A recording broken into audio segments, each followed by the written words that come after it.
함께 찾으셨으면 마가복음 1장 35절에서 39절 봉독합니다. 시작.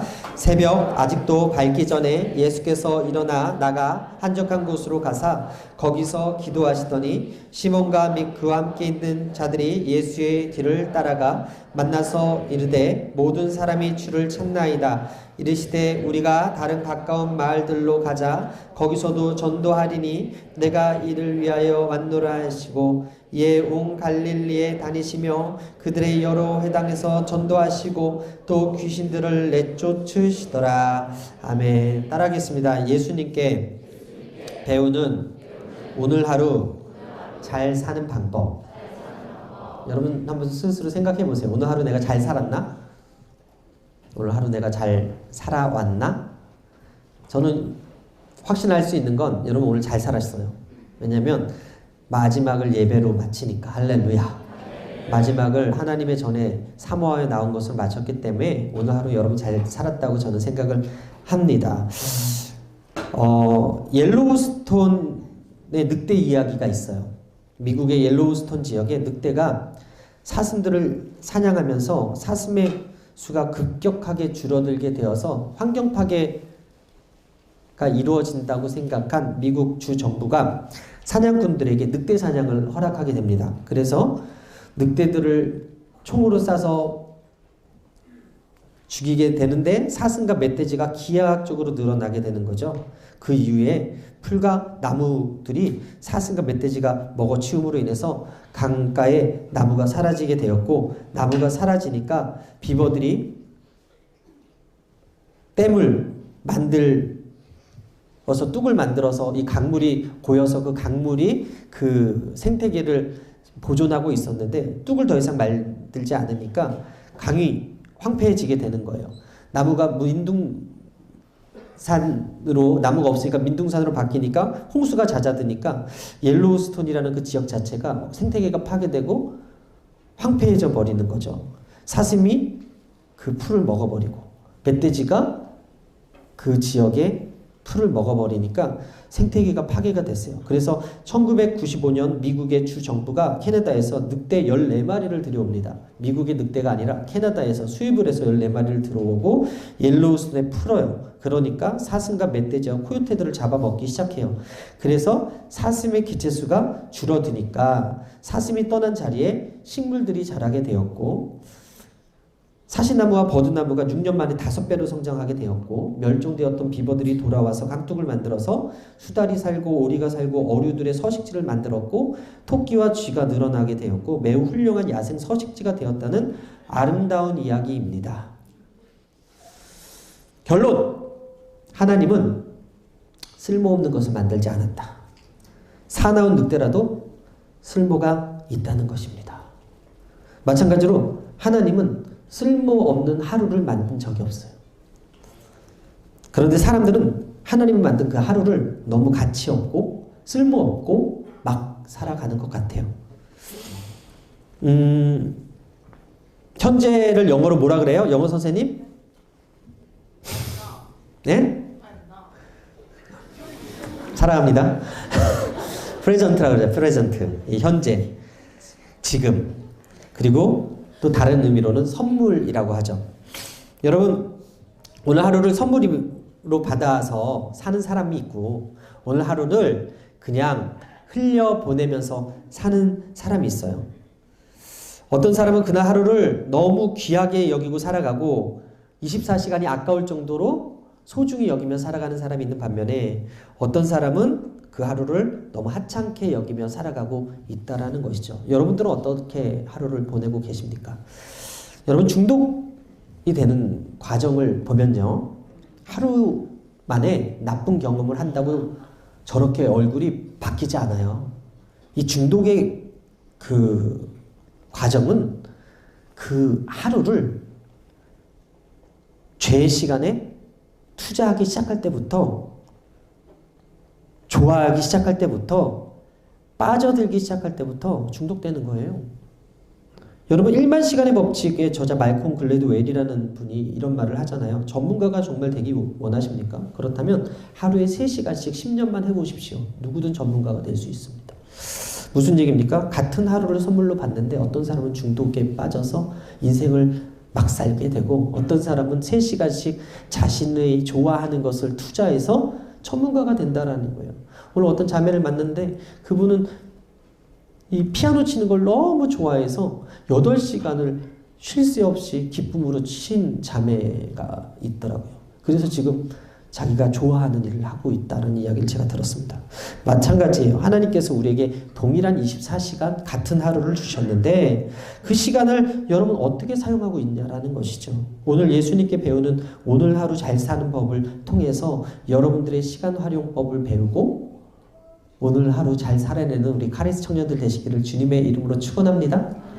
그래서 지금 어떤 사람들은요, 인생이 무한한 것처럼 시간을 마구 허비하면서 살아가요. 그래서 우리가 오늘 반드시 알아야 될 것은 무엇이냐? 오늘 하루를 맞이하지 못할 날이 온다라는 거죠.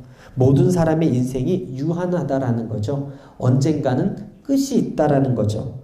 전도서 3장 19절에 말합니다. 함께 읽겠습니다. 시작. 인생이 당하는 일을 짐승도 당하나니 그들이 당하는 일이 일반이라. 다 동일한 호흡이 있어서 짐승이 죽음같이 사람도 죽으니 사람이 짐승보다 뛰어남이 없음은 모든 것이 헛됨이로다. 솔로몬이 이야기합니다. 짐승이 죽는 것처럼 인간도 죽어라고. 짐승보다 사람이 뛰어날 수 없음은 똑같이 죽기 때문이다라고 이야기합니다. 만약 죽음이 없다면 우리는 어떻게 되었을까요? 아마 죄 짓는 일이 더 쉬워졌을 거고요. 하루를 무가치하게 사는 사람들이 더 많아졌을 것 같아요. 여러분, 죄 지은 사람들은 영원히 죄 짓고요. 죽음이 없다면 중독된 사람들은 아마 계속해서 중독에 빠져버리겠죠. 그 인생이 정말 비참하고 허무하게 될 것인데 끝이 없다면 얼마나 이 사람에게는 저주겠어요. 여러분 생각해 보십시오. 김정은이가 지금 죽지 않고 그냥 계속 통치한다고 생각해 보세요. 그게 그 북한에겐 얼마나 어려운 일이겠냐라는 거죠. 그런 관점에서 보게 되면 하나님이 오늘 하루 주신 거 감사한 거예요. 그런 관점에서 보게 되면 심지어 우리에게 죽음이 있는 것도 감사한 거예요. 왜냐하면 죽음을 인식하고 인지하는 사람은 그날 하루를 막 살지 않거든요. 그날 하루를 귀하게 여길 줄 알거든요. 그날 하루 선물 받은 걸 감사히 여길 수 있거든요. 사람들은 여러분 흙으로 지음받았기 때문에 사람의 인생은 그 마지막은 흙으로 돌아가야 된다. 누가 얘기했어요? 하나님이 얘기했어요. 하나님의 그 섭리 아무도 어길 수 없어요.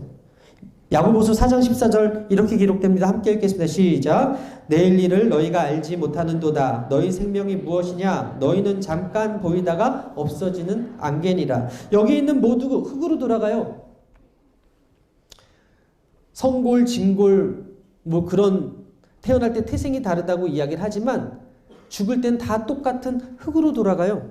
금수저, 은수저도 죽을 땐 다 흙으로 돌아간다고요. 성경이 가르쳐주는 진리입니다.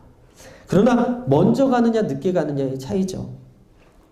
인간의 관심은 언제나 사는 것에 있어요. 그래서 생사 확인, 생사기로, 생사고락, 생사를 같이 한 전후 생사가 걸린 문제라는 말에서 보듯이 사람들이요 관심이 항상 사는 것에 있어요.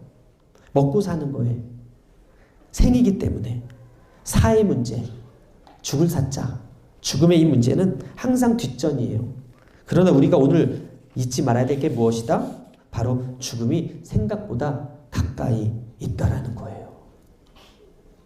이번에 강북교회에 어떤 목사님을 만났는데 그 여성교회에 계신 여자 권사님의 남편분이 장로님인데 기침을 심하게 해가지고 걱정을 했는데 이틀 만에 폐혈증으로 돌아가셨대요. 주일날 기침하시는 모습을 보고 걱정을 했는데 이틀 만에 돌아가셨다는 이야기를 듣고 얼마나 놀랐어요. 저도 놀랐는데 여러분 우리가 하나님이요 부르시면 오늘 하루를 선물로 못 받을 수도 있다고요. 여러분 이재철 목사님이라는 분의 매듭짓기란 책에 나온 글을 여러분들에게 소개하는데 한 의대생이 쓴 글이에요. 읽겠습니다. 잘 들으세요. 새 학기가 시작되고 해부학 첫 실험 시간에 해부실로 들어갔다.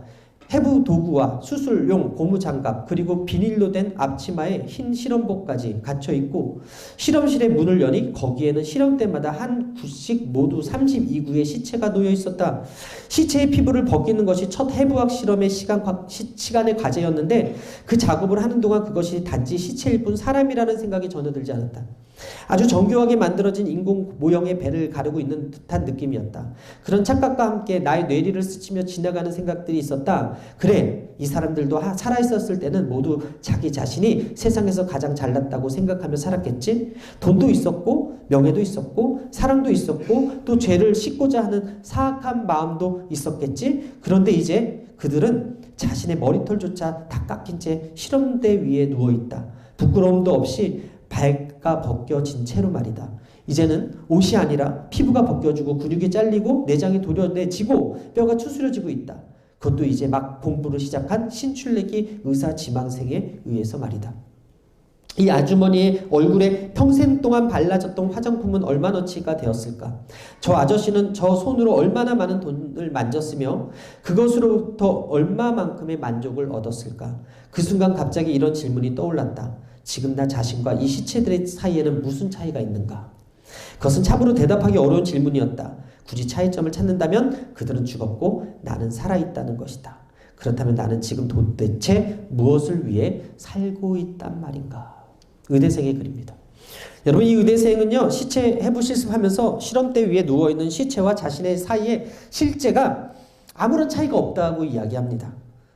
자신의 칼에 의해서 도려지는 그 시체, 그 통해서 언젠가는 시체로 누울 자신을 본 거죠. 그렇다면 여러분 어떻게 해요? 막 살아야 됩니까? 아니면 그 시간을 소중히 여기며 생명 주신 것에 감사하며 살아야 됩니까? 여러분, 인생은 거창한 것이 아니죠. 우리 호흡이 떠나면 아무것도 아니고 시체로 전락되어 버리는 것이 우리의 삶이고 우리예요. 죽음도 생명도 모두 코끝에 달려 있어요. 이사야 2장 22절에서 말합니다. 함께 읽겠습니다. 시작. 너희는 인생을 의지하지 말라. 그의 호흡은 코에 있나니 수에 칠 가치가 어디 있느냐. 여러분, 지금이라도 우리 코끝에서 호흡이 떠나면요, 그 호흡이 멎어버리면요, 죽음의 실체가 드러나서 이미 죽어버린 나에게 어떤 일이 생기냐면 호흡이 멎는 순간에 나에 대한 호칭은 내 이름이 아닌 시체로 바뀌는 거예요. 1초까지만 해도 분명 사람이었는데 순식간에 그 사람이 시체가 돼요. 여러분, 사람과 시체의 차이가 무엇인지 아십니까? 사람과 달리 시체는 격리의 대상이에요. 비록 중환자라시라고 해도 호흡이 있으면 그 사람을 간호사들이 돌봐줘요. 그 사람을 시간 되면 만날 수가 있다고요. 그런데 시체가 되는 순간부터 나는 사랑하는 사람과 격리돼요.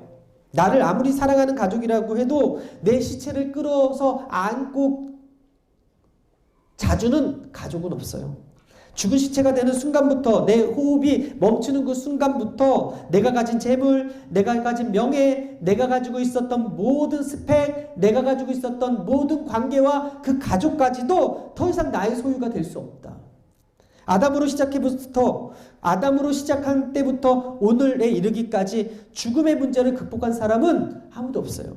더 이상 아무것도 할 수 없는 인간의 무기력이 증명되는 한계로 인식되는 것이 무엇이다? 죽음이다라는 거예요. 근데 이 사망과 죽음의 권세를 이기신 분이 저와 여러분들이 믿는 예수님이에요. 인생은 한 번밖에 없어요. 그리고 이 NG가 없어요. 그리고 너무 빨리 가. 여러분, 제가 여기서 와서 엊그제 재소개하고 인사하고 그런 것 같은데 벌써 6개월이 지나서 조금만 있으면 7개월째 제가 카리스 맡은 지 그렇게 돼요. 되게 빠르죠. 여러분들 새해 복 많이 받으세요 인사한 지 엊그제 같은데 오늘 벌써 1월 20 며칠이야? 25일. 시간이 엄청 빨리 간다고요. 하나님께서 아무리 사랑한 사람에게도, 특별한 사람에게도 두 번의 인생, 환생을 허락해 준 적이 없어요. 또 기회를 주신 적이 없어요. 죽음의 그날, 인생이 끝이 마치는 그날에 우리는 누구나 하나님 앞에 설 날이 반드시 있어야 된다는 거예요. 여러분, 이 자각을 갖고 사느냐 그렇지 않고 사느냐가 중요해요.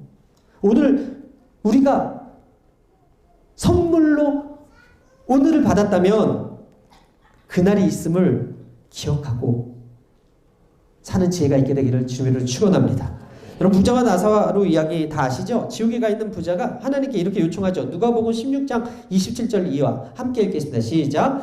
이르되 그러면 아버지여 구하오니 나사로를 내 아버지의 집에 보내서 내 형제 다섯이 있으니 그들에게 증언하게 하여 그들로 이 고통받는 곳에 오지 않게 하소서.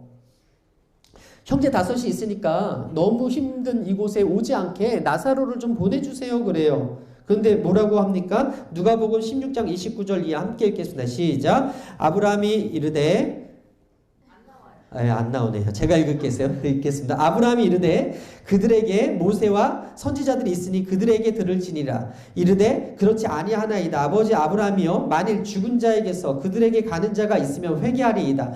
이르되 모세와 선지자들에게 듣지 아니하면 비록 죽은 자 가운데서 살아나는 자가 있을지라도 권함을 받지 아니하리라 하였다 하시니라. 그러므로 여러분 죽은 다음엔 기회가 없어요. 천국에 가든 지옥에 가든 더 이상 생의 삶을 허락받을 수가 없어요. 그렇기 때문에 우리는 각 사람은 주어진 인생의 기회들을 잃지 않도록 주의하고 살아야 될 줄 믿습니다.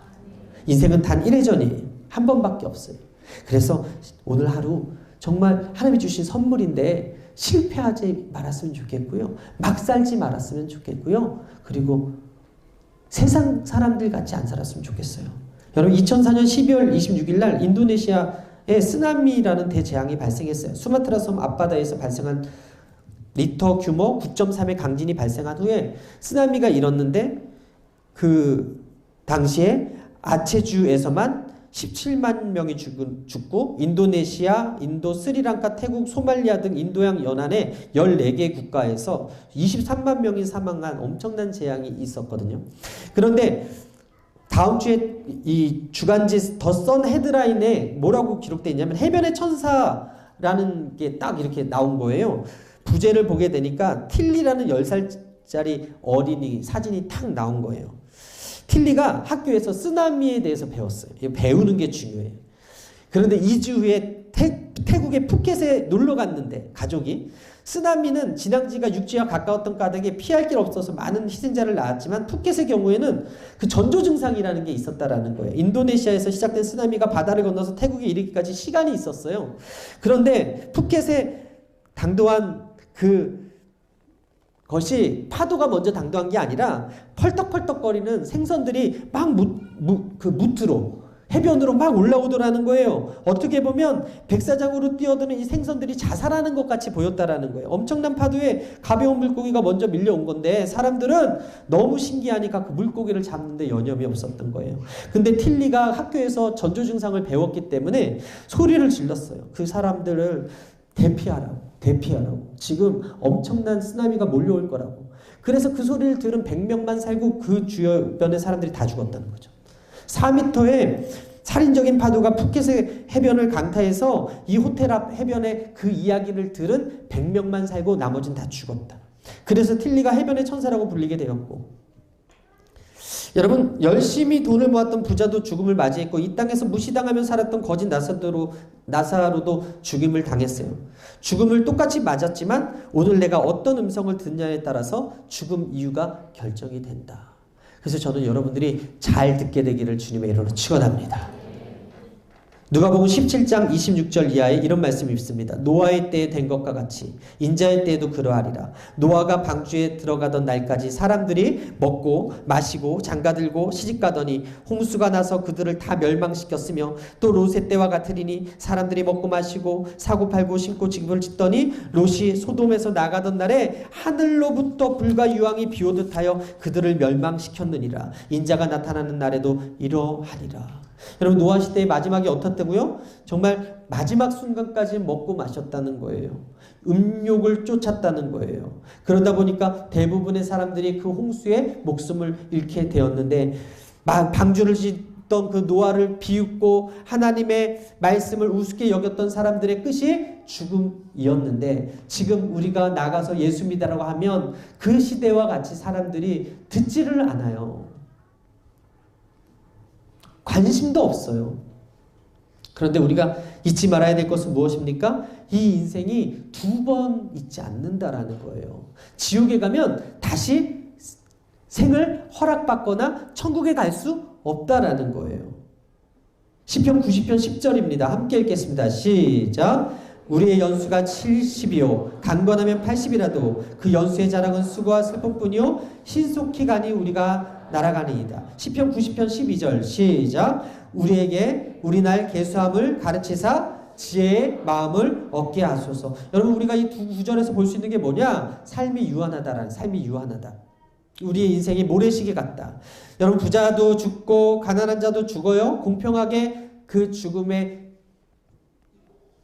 끝이 있어요. 그 사실이 우리를 겸손하게 하고요.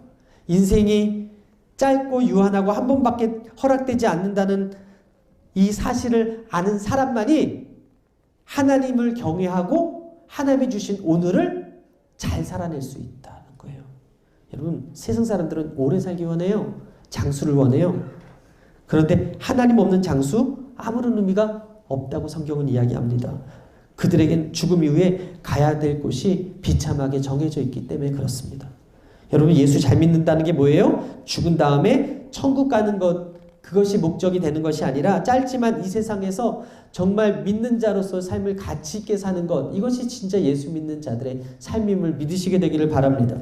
한 번밖에 없는 인생, 의미 있게 살 수 있는 것, 한 번밖에 허락되지 않은 인생, 가치 있게 사는 것, 하나님께서 우리에게 원하신다라는 거예요. 너무 예수 믿으면 못하는 게 많아서 예수 믿기 싫다고 하는 사람들이 있어요. 그러나 예수 믿으면 인생이 정말 인생다워진다는 사실을 예수님께서 우리에게 가르쳐 주셨거든요. 오늘 이 자리에 참석한 사랑하는 카리스 여러분, 속도보다 중요한 게 뭐냐면 방향인데, 아무리 총을 잘 쏘는 명사수라도 다른 사람의 관역에 총을 맞추면 그 점수가 내 점수가 될 수 없듯이, 열심히 산 것 같은데 끝이 허무한 사람이 있어요. 열심히 노력했는데 끝이 두려운 사람이 있다고요. 열심히 살지 않은 것 같은데 열매가 좋은 사람이 있어요. 결과가 좋은 사람이 있어요. 우리는 어떤 삶을 선택하고 어떻게 살아야 되겠습니까? 예수 믿으면, 교회 오면, 하나님 말씀대로 살려면 포기해야 될 게 많고 세상의 좋은 산의 진미들을 우리가 다 내려놓아야 될 수도 있어요. 그런데 하나님 보시기에 어떤 오늘이, 어떤 선택이, 어떤 삶이 가치 있고 소중하겠는가라는 것이죠. 우리가 믿는 하나님은 영원부터 영원까지 영원한 주님이시고, 영원부터 영원까지 시간을 초월하시는 영원하신 분이신데, 그 하나님이 우리에게는 선을 그었어. 하나님은 영원히 사시는데 우리에게는 선을 그었어. 이리 오너라 하는 그 음성을 듣는 사람들은 내 모든 것을 내려놓고 가야 되는데, 오늘 그 인생들에게 선물로 오늘 하루를 주셨다면 얼마나 감사하겠어요. 여러분, 열이면 열, 백이면 백, 빨리 죽기 원하는 사람 절대 없습니다. 죽음이 두렵기에 사람들이 건강보조식품에 관심이 많아요. 몸에 좋은 오메가3라던가 몸에 좋은 비타민이라던가 몸에 좋은 여러 가지 보조식품들을 먹어요. 의사들이 제일 먹지 않는 음식 1위가 탄산음료, 2위가 스팸 종류의 소세지라는 뉴스 보도가 있었어요. 3위는 곱창, 막창, 4위는 마가린, 5위는 라면. 다 내가 좋아하는 것들이야. 그리고 우리가 좋아하는 것들이야. 이런 반감이 있잖아요. 난 여태까지 그걸 먹고 살았는데. 그러니까 그 기사 밑에 베스트 댓글에 이런 글이 있는 거예요. 나도 의사지만, 댓글이에요. 나도 의사지만 사이다 좋아하고 스팸 잘 먹는다. 레지던트 때 라면 달고 살았고 먹는 걸로 건강 어쩌고 그런 기사 그만해라. 운동이 제일이다. 그 베스트 댓글에 그렇게 써 있었어. 결국 오래 사는데 먹는 것도 중요하고 운동하는 것도 중요하다는 말이에요. 왜 사람들이 이런 것에 관심이 많나요? 건강하게 오래오래 살고 싶거든요. 여러분, 아프리카 탄자니아에서 10년에 걸쳐서 선교 사역을 마친 조남설 선교사님이라는 분이요, 대한민국에 들어와서 안식령을 마치고 돌아가면서 이재철 목사님이라는 분에게 편지를 쓴 내용이 있는데 여러분들에게 읽어드릴게요. 지난 1년간 대한민국에서 안식년을 보내며 제 가치관이 그토록 흔들리기는 처음이었습니다. 안락한 환경과 조건 속에서 그리스도인들의 무뎌진 신앙과 공허, 관념적이고 추상적인 믿음을 보면서 진정 구원받은 그리스도인답게 살기에는 이곳 아프리카 오지가 아니라 대한민국이 오지 중에 오지라는 생각이 들었습니다. 말씀 묵상과 기도가 TV 드라마에 밀려나고 육체의 건강은 지나칠 정도로 꼼꼼히 챙기면서도 영적으로는 초기 암 환자처럼 자각 증세조차 없습니다. 정년 퇴직 후 고작 20년 30년에 불과할 노후에 의한 대책에는 놀랄 만큼 계산적이면서도 죽음 이후의 영혼을 위한 대책에서는 무관심한 그리스도인들이 어찌 그리 많은지요. 그래서 이 세상에 땅 한 평, 집 한 채 없는 저희 부부는 오직 열린 하늘과 하나님만 바라보며 사후 대책으로 삼게 하는 이곳 아프리카가 고향처럼 더없이 푸근하기만 합니다. 오늘날 그리스도인들이요, 이 세상에서 영생을 위해서 하나님의 말씀을 먹는 것보다 이 땅에서 장수를 더 생각하고 건강을 위해서 먹는 것들이 더 많이 있다라는 거죠. 영적인 건강보다 육적인 건강을 더 챙기는 모습이 안타깝다라는 거예요. 그 말은 이제 우리가 씨름해야 될 것은 얼마나 오래 살 것인가를 씨름하는 것이 아니라 그 잃어버린 하나님께서 허락한 그 시간 속에서 얼마나 가치 있게 살 것인가, 얼마나 풍성히 살 것인가라는 것을 고민해야 될 때가 오지 않았는가라는 것이죠. 예수님은요, 세상에 얼마나 오래 살아야 되지? 어떻게 하면 오래 살 수 있지? 길게 살 수 있지? 그거 고민하지 않으셨어요. 여러분, 100세 시대에 따지면 예수님 십자가 달리신 나이가 몇 살입니까? 33세잖아요. 어제 가스펠에 제가 어떤 자매를 만났는데 이 자매가 일을 너무 잘해서 홀스의 자매야, 홀스 자매. 그래서 나이를 물었어요. 그랬더니 33살이라는 거예요. 예수님 나이잖아요. 카리스로 오라고. 근데 웃으면서 때가 안 됐다는 거예요. 무슨 말이에요? 33세 아직 카리스 올기에는 젊다는 거야. 자기가 생각에. 우리는 충분히 젊어요. 할렐루야. 우리는 충분히 젊은데 얘네들 생각엔 가스펠에서 카리스 오면 죽는 줄 알아. 근데 그게 아니거든요. 여러분, 근데 예수님이요 33세 때 죽으셨어요. 33세 때. 얘는 젊다고 생각하는 그 나이에 십자가에 달려 돌아가셨다고요. 무슨 말이에요? 예수님이 이 땅에 우리에게 가르쳐 주신 교훈이 무엇입니까? 하나님의 아들이 죽으셨다는 것은 이 땅에서 오래 사는 게 복이 아니라는 거예요. 예수님이 이 땅에서 얼마나 길게 살까 고민하며 건강식품 먹고 운동하며 살지 않으셨어요. 예수님은 얼마나 가치 있게 살까, 얼마나 불쌍한 영혼이 많은데 내가 이들을 만나서 고쳐줘야지 하는 그 마음으로 사셨다고요. 오늘 본문 함께 읽을까요? 마가복음 1장 35절에서 39절입니다. 시작. 새벽 아직도 밝기 전에 예수께서 일어나 나가 한적한 곳으로 가서 거기서 기도하시더니 시몬과 및 그와 함께 있는 자들이 예수의 뒤를 따라가 만나서 이르되 모든 사람이 주를 찾나이다. 이르시되 우리가 다른 가까운 마을들로 가자. 거기서도 전도하리니 내가 이를 위하여 왔노라 하시고 이에 온 갈릴리에 다니시며 그들의 여러 회당에서 전도하시고 또 귀신들을 내쫓으시더라. 여러분, 예수님이요 언제 일어나셨어요? 새벽 미명에, 새벽 일찍에 일어나서 어떤 일 하셨어요? 게임 안 하셨어요. 일찍 일어나서 우리가 좋아하는 아메리카노 마시러 가지 않으셨어요. 운동 새벽에 가지 않으셨어요. 사람들과 잡담하지도 않으셨어요. 새벽에 일찍 일어나셔서 하나님과 교제하는 기도하셨어요. 예수님 일찍 일어나셔서 하루의 시작을 기도로 했다면 하나님을 믿는다고 하는 사람들, 예수님의 제자라고 하는 사람들은 아침에 일찍 일어나서 무엇을 해야 되겠습니까?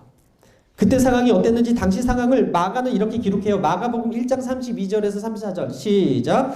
저물어 해질 때 모든 병자와 귀신 들린 자를 예수께 데려오니 온 동네가 그 문 앞에 모였더라. 예수께서 각종 병이 든 많은 사람을 고치시며 많은 귀신을 내쫓으시되 귀신이 자기를 알므로 그 말하는 것을 허락하지 아니하시니라. 여러분, 예수님을 찾는 사람들이 온 동네가 모였대요. 엄청나게 많은 사람들이 모여서 뭐 했어요? 예수님께서 그들을 고치시고 귀신을 내쫓는 사역에 하루 종일 기진하고 바쁘셨을 텐데 예수님께서 어떻게 하셨어요? 새벽 일찍 일어나셨대요. 그 전날 바빠서 너무 힘드시고 기진하셨는데도 새벽 일찍 일어나셨대요. 우리는 너무 바빠서 기도하기 힘들다고 이야기해요. 아무것도 못한다고 얘기해요. 근데 예수님은 그 하루의 시작을 기도하셨대요. 마가복음 1장 35절입니다. 읽겠습니다. 시작. 새벽 아직도 밝기 전에 예수께서 일어나 나가 한적한 곳으로 가서 거기서 기도하시더니. 예수님보다 더 바쁜 분 손 한번 들어봅시다. 예수님보다 인기 많은 분 손 한번 들어봅시다. 그렇지 않다면 하루의 시작은 기도로 시작해야 될 줄 믿습니다. 일터에서 시작은 기도로 시작해야 될 줄 믿습니다. 또한 여러분, 예수님은 모든 사람들이 주를 찾는 그곳에 영웅으로 남지 않았어요. 슈퍼스타로 남지 않았어요. 인기 있는 그곳에 있지 않았어요. 여러분 한번 생각해 보세요. 우리는 인기 있는 곳에 머물고 싶어 해요. 우리는 나를 알아주는 곳에 조금 더 있고 싶어 해요. 누군가가 나를 알아주기 원하잖아요. 그래서 SNS 보게 되면 정말 자기 자랑에 여념이 없죠. 인스타그램, 페이스북. 제가 자주 하는 건 카카오 스토리인데 요즘 인기가 있는 게 이 틱톡이야. 틱톡 하시는 분 손 들어. 틱톡 춤 아세요? 이거 이렇게 추는데 15초간의 영상이 정말 예쁜 사람들, 멋진 사람들이 나오는 SNS가 이 틱톡이에요. 그래서 제 아는 동생이, 딸이 이거를 너무 잘한다고 해가지고 제가 아이가 태어났잖아요. 그래서 우리 아이들 영상을 좀 올리려고 가입을 해서 또 얘를 또 찾아봤어. 이름이 예나인데 예나를 찾았더니 있더라고요. 친구를 딱 맺었어요. 친구를 맺었는데 하루에 3개씩 올라와 영상이. 초등학교 3학년짜리가 뭘 그렇게 많이 찍는지 저는 안 봐요. 올라오는구나 하는 알림만 있을 뿐. 그런데 이제 제가 그 친구한테 전화했어요. 야, 네 딸 정말 열심히 한다. 하루에 3개씩 올라온다. 근데 이거 걔 핸드폰으로 하는 거니? 아니래. 자기 핸드폰으로 하는 거래. 그러면 이제 프리랜서에서 집에 있을 때 그 아이가 그걸 가지고 하는 거예요. 그랬죠. 야, 정말 그 아이가 열심히 하는구나. 근데 이 이야기를 예나한테 아빠가 한 거예요. 용우 목사님이 네 거 보고 있대. 그랬더니 그 예나의 반응이 어땠냐면, 목사님 왜 좋아요 안 눌러? 였다라는 거예요. 무슨 뭐냐면 초등학교 3학년이 좋아요를 받고 싶은 거야. 이렇게 많은 영상을 올리는 이유가 뭐예요? 사람들한테 관심 받고 싶고 사람들이 내 영상을 좋아요 눌러주길 원해요. 이것이 유독 이 여자아이 뿐이겠어요? 우리도 좋아요 받으려고 살지 않아요? 예수님 좋아요 하는 곳에 예수님이 머물 수도 있었는데 예수님은 그 인기 있는 곳에 당신을 스타로 만든 그 자리에 머물고 있지 않았다라는 거예요. 우리 예수님 전도하기 위해서 또 다른 곳으로 바삐 움직이신 것을 봅니다. 마가복음 1장 36절 이하 읽겠습니다. 시작. 시몬과 및 그와 함께 있는 자들이 예수의 뒤를 따라가 만나서 이르되 모든 사람이 주를 찾나이다. 이르시되 우리가 다른 가까운 마을로 가자. 거기서도 전도하리니 내가 이를 위하여 왔노라 하시고 내가 이를 위하여 왔노라 라고 예수님께서 말씀하셨는데 이것이 무엇을 뜻합니까? 예수님 하루 시사하시면서 분명히 목적을 아셨다라는 거예요. 오늘의 목적, 내가 깨어있는 목적 아셨다는 거예요. 삶의 이유와 목적을 분명히 아시고 하루를 시작했다라는 거예요. 여러분, 예수님 아침 일찍 일어나서 구원을 위해서, 전도를 위해서, 천국 복음을 위해서, 사람 살리기 위해서, 영혼 살리기 위해서 바쁘게 분주하게 움직이는 삶을 사셨어요. 다른 본문에 이렇게 기록합니다. 마가복음 9장 35절 이하 시작. 예수께서 모든 도시와 마을에 두루 다니시사 그들의 회당에서 가르치시며 천국 복음을 전파하시며 모든 병과 모든 약한 것을 고치시니라. 무료를 보시고 불쌍히 여기시니 이는 그들이 목자 없는 양과 같이 고생하며 기진함이라. 여러분, 이렇게 한 삶의 동기가 뭐라고요? 예수님이 보시기에 불쌍히 여기셨대요. 바로 긍휼히 여기셨대요. 예수님 힘드셨어요. 분주하게 바쁘게 움직이시느라고 너무 어려웠어요, 마음이. 그런데 그 영혼을 볼 때마다, 그 사람들을 볼 때마다 드는 감정이 뭐였다고요? 긍휼의 마음이 있었다라는 거예요.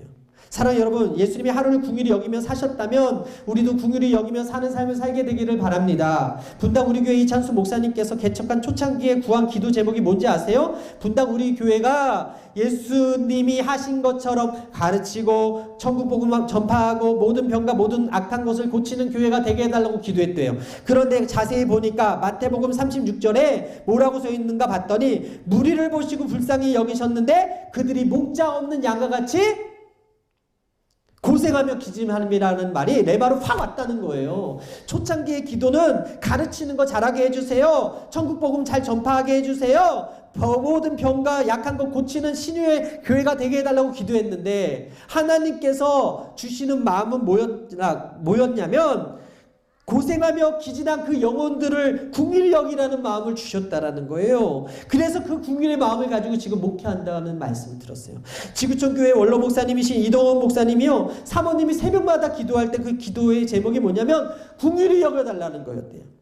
새벽마다 누군가를 궁일히 여겨달라고 기도하는데 잘 들어보니까 목사님과 사모님을 힘들게 했던 어떤 성도, 그날의 원수를 궁일히 여겨달라고 기도하더라는 거예요. 근데 어느 날인가 또 들어보니까 목사인 자기, 남편인 자기를 궁일히 여겨달라고 기도하더라는 거죠.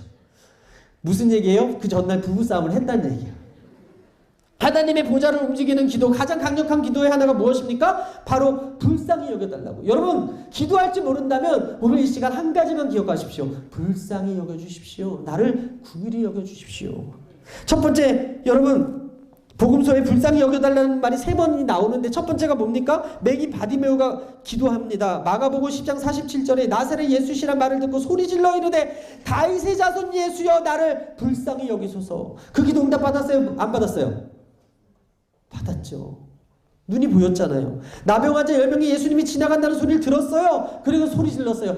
불쌍히 여겨달라고. 누가복음 17장 13절에 소리질러 이르되 예수 선생님이여 우리를 불쌍히 여겨주옵소서. 바리새인과 세리의 기도 중에 바리새인은 뭐라고 기도했어요? 나는 일주일에 2-3번씩 금식 기도합니다. 11조 꼬박꼬박 내고 있습니다. 저 죄인 세리랑은 다릅니다. 그랬어요. 근데 세리가 어떻게 기도합니까? 가슴 치면서 울면서 불쌍히 여겨달래요. 누가복음 18장 13절에 함께 읽겠어요. 시작. 세리는 멀리 서서 감히 눈을 들어 하늘을 쳐다보지도 못하고 다만 가슴을 치며 이르되 하나님이여 불쌍히 여기소서 나는 죄인이로소이다 하였더라. 3가지 케이스 공통점 무엇입니까? 불쌍히 여겨달라는 거. 그런데 그 응답은 다 어떻게 되었습니까? 다 그들의 소원대로 이루어졌다라는 거. 히브리 사람에게 긍휼의 개념은요, 야훼의 자궁이 움직이는 것을 긍휼이라고 합니다. 아무도 보지 않고 아무도 관심 갖지 않았던 그 세리, 죄인 삭개오에게 예수님은 그를 보시고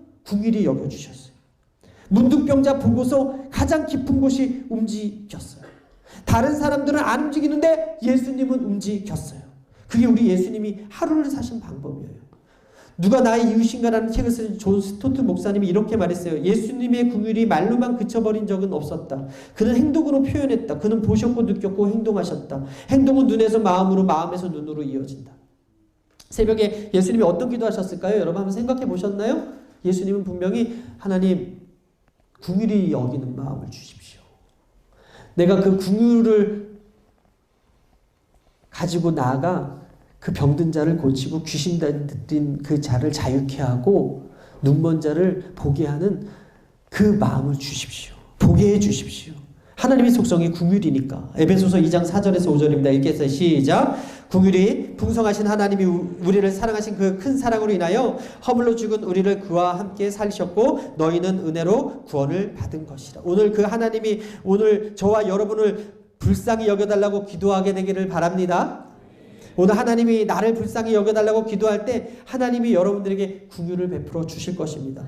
마가복음 1장 38절에서 39절에 이르시되 우리가 가까운 마을들로 가자 거기서도 전도하리니 내가 이를 위하여 왔노라 하시고 이에 온 갈릴리로 다니시며 그들의 여러 회당에서 전도하시고 또 귀신들을 내쫓으시다.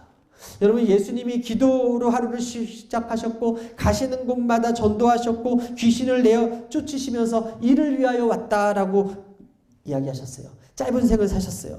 십자가 지기 전까지 두려워 떨며 앉아있지 않았어요. 최선을 다해 오늘을 살아냈어요. 여러분 크리스천들이요 직장에 출근 후에 제일 먼저 하는 게 뭐겠습니까? 되게 컴퓨터를 켜는 거예요. 모닝 커피를 먹는 거예요. 이거 중요해요. 하지만 믿는 사람이라면 직장에 제일 먼저 출근해서 예수님이 하신 것처럼 기도해야 될 줄 믿습니다. 출애굽기 3장 5절에 뭐라고 써있냐면 하나님이 이르시되 이리로 가까이 오지 말라 내가 선 곳은 거룩한 땅이니 내 발에서 신을 벗으라. 모세는 떨기나무 가운데 임재하신 하나님의 역사를 경험했어요. 그 떨기나무에 불이 붙는 사건을 경험하자 성경은 그의 삶이 거룩한 땅으로 변했다 그랬어요. 그가 지팡이를 드니까 홍해가 갈라졌어요. 그가 반석을 치니까 물이 나왔어요. 그가 말한 대로 10가지 재앙이 애굽에 임해왔어요. 그게 어떻게 가능했어요? 하나님의 임재가 있을 때 가능했어요. 출근하는 첫 시간에 어떤 기도하라고요? 여러분, 하나님의 거룩한 임재가 이 직장 안에 있게 해주십시오. 하나님의 거룩한 임재가 저 사람에게 임하게 해주십시오. 예수님 새벽에 바쁜 가운데 긍휼의 마음을 가지고 긍휼히 여겨달라고 기도하셨을 것이고요. 또한 하나님의 임재가 당신의 하루 가운데 임하게 해달라고 기도했을 거예요. 오늘 선물로 받았는데 여러분, 거룩한 삶을 사는 능력이 제게 있습니까?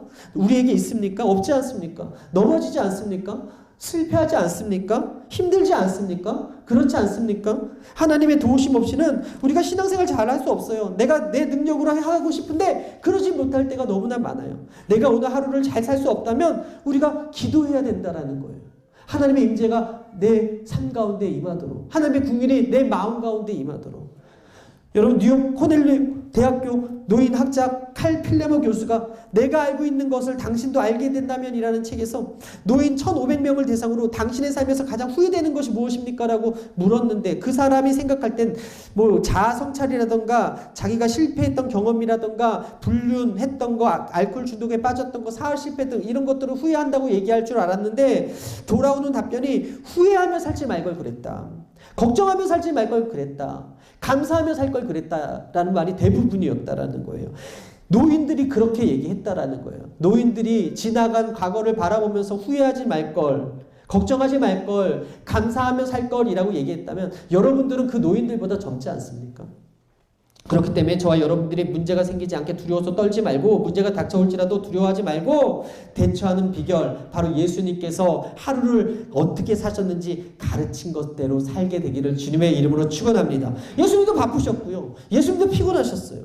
그런데 예수님 기도하셨어요. 그리고 긍휼의 마음을 가지고 사명을 감당해 나아갔어요. 내일이 아니라고 회피하지 않으셨어요. 그러자 예수님이 가는 곳마다 하나님의 임재가 임했어요.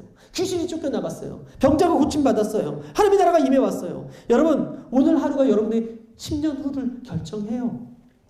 저는 개인적으로 불멸의 이순신 찍었던 김명민이라는 이 배우를 되게 좋아해요. 근데 제가 한 10년 전이니까 이 사람이 우유 광고를 했는데 우유 광고가 너무 단순해. 그냥 우유 맛있게 먹고 끝이야. 그래서 제가 야, 저 사람 돈 참 쉽게 번다 그랬어요. 참 쉽게 번다. 그지 않아요? 그냥 나와서 그냥 우유 정말 맛있게 먹고 끝. 서울우유 이렇게 돈 쉽게 번다. 근데 그 옆에서 그걸 듣고 있던 저희 이모님이 뭐라 그랬냐면, 저 사람이 저 CF를 찍기까지 얼마나 성실하게 연기했는지를 보여주는 눈과 지혜가 너에게 있었으면 좋겠다 그러더라고. 10년 전에 그 고모님이 나한테. 근데 그게 진짜 맞아요. 여러분, 아무나 CF 찍을 수 있어요? 아무나 거기서 우유 먹고 그것으로 인해서 사람들이 와, 나도 저 우유 먹고 싶어 할 수 있어요? 그 자리에 있기까지 그 사람이 얼마나 많은 피와 땀의 훈련과 노력을 했겠냐라는 거죠. 그렇습니다. 여러분, 단지 먹는 거 마시는 거 찍는 거지만 그 사람이 그 자리에 서기까지 최선을 다해 오늘을 살아냈을 것이고, 그 결과로 그 자리에 있게 된 것처럼 세상 사람도 그렇게 사는데 우리는 어떻습니까? 그리스도인답게 예수님 닮은 하루를 보내고 살고 있는가 아닌가 점검하는 오늘이 되었으면 좋겠고요. 시편 37편 3절인데 마지막으로 함께 읽겠습니다. 시작. 야훼를 의뢰하고 선을 행하라. 땅에 머무는 동안 그의 성실을 먹을거리로 삼을지어다. 똑같은 사람들에게 똑같이 24시간이 준비가 되었고 오늘이라는 선물이 허락이 되었어요. 여러분, 얼마나 오래 살까? 세상 사람들이 생각하는 것처럼 살지 말고 하나님이 주신 선물, 그 시간, 죄 지는데 시간 사용하지 말고 오늘 하루를 하나님의 나라와 의를 위해서 예수님이 그러셨던 것처럼 긍휼한 마음을 가지고 하나님의 나라와 하나님의 임재가 내 삶 가운데, 내 일터 가운데, 내 가정 가운데 임하게 해달라고 기도하며 살게 되시기를 주님의 이름으로 축원합니다.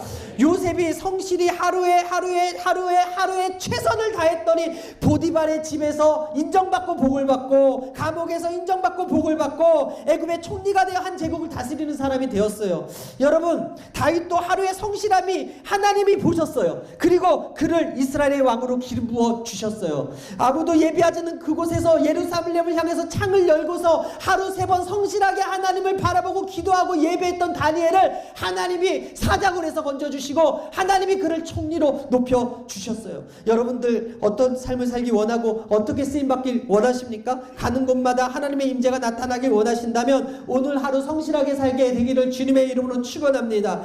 여러분, 이 땅에 주인이 없죠. 내 목숨 하나 내 마음대로 못하는 게 우리의 연약함이에요. 나 머리숱 많고 싶어. 근데 내 머리털 하나 자라지 못하게 해. 그게 우리의 약함이라고. 나 다이어트해서 살 쪽 빼고 싶어. 근데 이 뱃살 하나 빠뜨리지 못하는 게 나라고요. 부리시면 가는 그 인생의 핵심과 본질이 무엇인가? 오늘 하루 예수님과 같이 살아내자는 거예요. 따라합니다. 오늘 하루 예수님과 같이 살아냅시다. 아멘하지 않으면 그냥 말씀이야. 내가 아멘으로 받아들이고 그 말씀에 순종하고 살아낼 때 내 것이 될 수 있어요. 선포하고 축복합니다. 여러분과 여러분의 모든 가족들이 천국에 가는 은혜가 있게 되기를 주님의 이름으로 축원합니다. 오늘 하루에 모든 일을 만나든지 하나님 나라가 여러분 삶 가운데 임하는 복이 있을지어다. 언제? 오늘 임할지어다. 언제? 지금 임할지어다. 당장 여러분 마음에 임할지어다. 믿음대로 될지어다.